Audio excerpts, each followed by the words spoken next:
"Apa yang kalian ingin aku lakukan bagi kalian?" tanya Yesus seraya menatap kesengsaraan mereka. "Kami ingin Engkau menyelamatkan kami dari dosa dan dari penyakit ini. Kehendak dan tobat kalian akan menyelamatkan kalian dari dosa. Tapi jika Engkau mau, Engkau dapat menghapuskan dosa-dosa kami. Setiaknya itu, jika Engkau tak hendak menyembuhkan tubuh kami. Jika aku katakan pada kalian, pilih salah satu di antaranya, yang manakah yang kalian pilih?" Pengampunan Allah, Tuhan, agar lebih berkurang penderitaan diabaikan. Yesus membuat suatu gerak persetujuan. Ia tersenyum senang, mengangkat kedua tangannya dan berseru, "Dikabulkan. Aku menghendakinya, dikabulkan." Rahmat mungkin dianugerahkan untuk dosa-dosa mereka, atau untuk penyakit mereka, atau untuk keduanya, dan kelima orang sengsara itu tinggal dalam ketidakpastian. Akan tetapi para rasul tiada memiliki keraguan dan mereka tak dapat tidak menyerukan hosana mereka ketika mereka melihat kusta lenyap secepat sekeping salju yang jatuh ke dalam api. Kelima orang itu lalu mengerti bahwa rahmat penuh telah dianugerahkan kepada mereka. Teriakan mereka menggema bagai suatu pekik kemenangan. Mereka saling memeluk satu sama lain dan melempar ciuman pada Yesus, sebab mereka tidak dapat prostratio di depan kakinya. Mereka lalu berpaling pada teman-teman mereka dengan berkata, "Dan kalian masih menolak untuk percaya? Betapa malang dan celakanya kalian. Baik, jadilah baik, saudara-saudara kalian yang malang butuh waktu untuk berpikir. Jangan mengatai mereka, iman tidak dipaksakan, iman diwartakan dengan damai, kebaikan, kesabaran dan ketekunan. Itulah apa yang akan kalian lakukan sesudah pentahiran kalian, tepat seperti apa yang Simon lakukan terhadap kalian. Bagaimanapun, mukjizat mewartakan dirinya sendiri. Kalian yang telah disembuhkan, akan pergi kepada imam sesegera mungkin. Kalian, yang masih sakit, nantikanlah kami sore ini.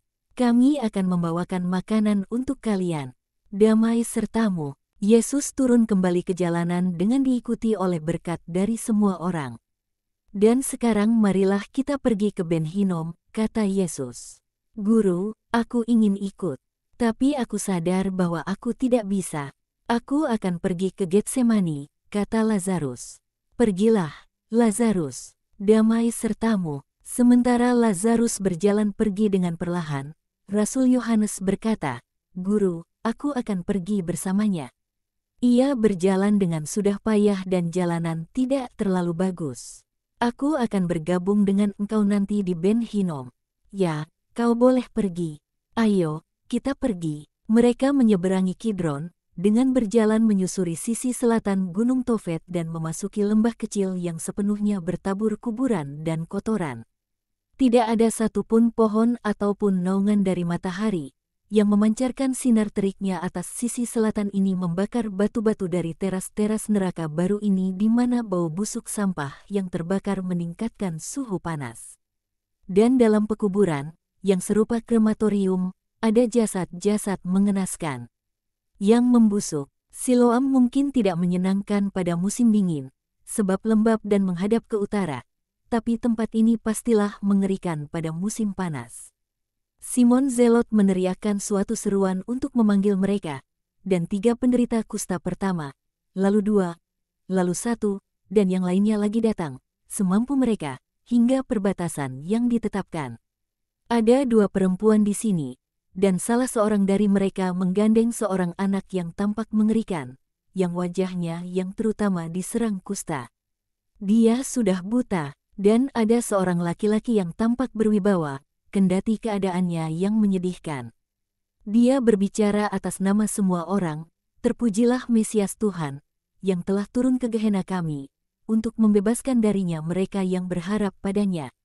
Selamatkanlah kami, ya Tuhan, sebab kami binasa.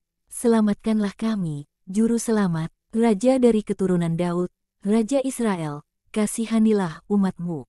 Oh, tunas dari Tunggul Isai, tentang siapa dikatakan bahwa pada zamanmu tidak akan ada kejahatan, ulurkanlah tanganmu dan pungutlah sisa-sisa umatmu. Singkirkanlah maut ini dari kami, hapuslah air mata kami, sebab itulah apa yang dikatakan tentang engkau. Panggillah kami, Tuhan, ke padang rumput-Mu yang hijau, ke air-Mu yang sejuk, sebab kami haus. Hantarkanlah kami ke bukit-bukit abadi di mana tidak ada dosa ataupun derita. Kasihanilah, Tuhan, siapakah Engkau, Yohanes, seorang dari Bait Allah. Aku kemungkinan terinfeksi oleh seorang kusta. Seperti dapat engkau lihat, aku terjangkit penyakit ini baru-baru saja. Tapi mereka ini, sebagian dari mereka telah menantikan maut selama bertahun-tahun, dan gadis kecil ini datang ke sini bahkan sebelum dia dapat berjalan. Dia tidak tahu apa itu ciptaan Allah. Apa yang dia tahu atau apa yang dia ingat dari karya mengagumkan Allah adalah kuburan-kuburan ini, matahari yang tanpa ampun ini dan bintang-bintang di waktu malam. Kasihanilah kami yang bersalah dan yang tak bersalah. Oh Tuhan, Juru Selamat kami. Mereka semua berlutut dengan mengulurkan kedua tangan mereka. Yesus menangis melihat kesengsaraan yang begitu rupa. Ia lalu merentangkan kedua tangannya dan berseru, "Bapa, aku menghendakinya, kesehatan, hidup, penglihatan dan keselamatan bagi mereka." Ia tetap tinggal dengan tangan-tangannya terentang berdoa dengan khusyuk dengan segenap rohnya. Ia kelihatan menjadi lebih kurus dan terangkat dalam doa. Suatu nyala kasih, putih dan penuh kuasa di bawah sinar kemasan terik hebat matahari. "Mama, aku bisa melihat," adalah seruan pertama, yang dijawab dengan pekikan si ibu yang mendekapkan gadis kecilnya yang sembuh ke dadanya, lalu pekikan yang lain-lainnya dan pekikan para rasul. Mukjizat telah dikerjakan. Yohanes, sebab kau seorang imam, kau akan memimpin teman-temanmu dalam ritus. Damai serta kalian. Menjelang sore kami akan membawa makanan juga untuk kalian. Ia memberkati dan hendak beranjak pergi.